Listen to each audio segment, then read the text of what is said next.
Hi, I'm Margarita, and this is a video response to Margaret.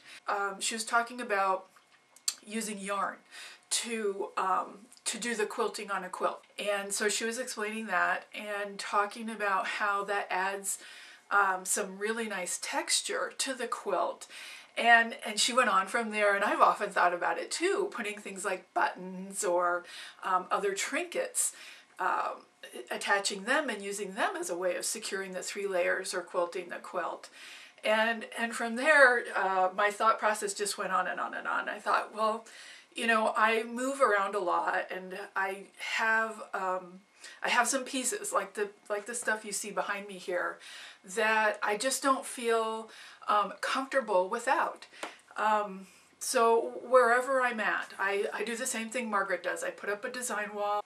But the things that I have stuck on it, I have a couple of these design walls, and there's a few things that I always put up no matter where I am, no matter what my work area is like at the time. And those are the few things that really make it feel like I'm at home and I'm in my own place, and they make me happy. And I thought, well, you know, the way she was talking about her projects and her quilting, I thought, gee, you know what I should do, instead of just always sticking them to a design wall, is maybe make one quilt and attach them in different ways. And I might be exploring that soon. This is not a promise to make that, but it's the opening of an idea for something like that. And so I thought, well, I'll just make a short video response thanking Margaret for the idea of, you know, moving me in that direction. And I thought, well, what the heck, why not show some of these cool things that I have stuck to my design wall? Not because they'll ever be quilts, but because they're just important bits and pieces to me. And so I thought, well, let's just put it on video and show. So this piece that you see here is one block left over from the very first quilt class I ever took, and that was not quite 20 years ago. And then part of the deal why I've held on to this is just a sort of a memory. The class was miserable. The teacher was rude. She did not like me. She did not like my sewing machine. I wasn't part of her group. It was just a miserable experience. And instead of, you know, throwing in the towel, I was determined. I was determined to be good at it. So maybe I should really be glad that she was so bad. Anyway, I love this block. It's cheap fabric. That's another thing. She didn't like my cheap fabric. I didn't know anything about fabric back then. I just bought the cheapest stuff because that's all I could afford. So anyway, that's my memory block there. And it's not like I hate this. I actually really like it a lot. So let's move over to the other stuff here. Isn't this pretty? I just love this. Also back in the 90s, I started designing things, and I loved doing feathers. I was learning how at the time, and I started doing letters. So using feathers design, I made alphabet letters, and I actually copyrighted them and sold them through Keepsake Catalog long time ago. And I went to Quilt Market one year and found out somebody stole them all. So that's another good bad experience. But I love this. This is one of the first ones I ever did, trying to come up with the concept. And I did B for my bunny rabbit. He's gone now, but this reminds me of him, and it reminds me of how much fun it was to come up with my own designs. These two pieces, this is just sort of a lacy type stuff. Let me take one off here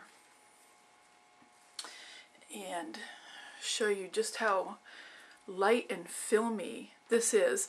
This is from a project that we did at Quilt Market one year. Quilt Market is a trade show for the business of quilting, and my daughter and I were going there for a few years, and one booth there you could use their materials and practice, and I just fell in love with the idea of art quilting, and I want to explore this even more, so this is really important to me. Okay, this little bit is sort of, Harry Wallner wrote this book about cheater trapunto. So if you can see on the back, see the texture? This is very, very puffy, and this is all very tightly quilted around the edges, and it's just a little pre-printed Christmas tree fabric thing. But when I teach quilting, I teach a little bit about how to do this, and then I refer them to Harry Wallner's book. So that's a fun piece. I really like this a lot. I like to keep it up where I can see it.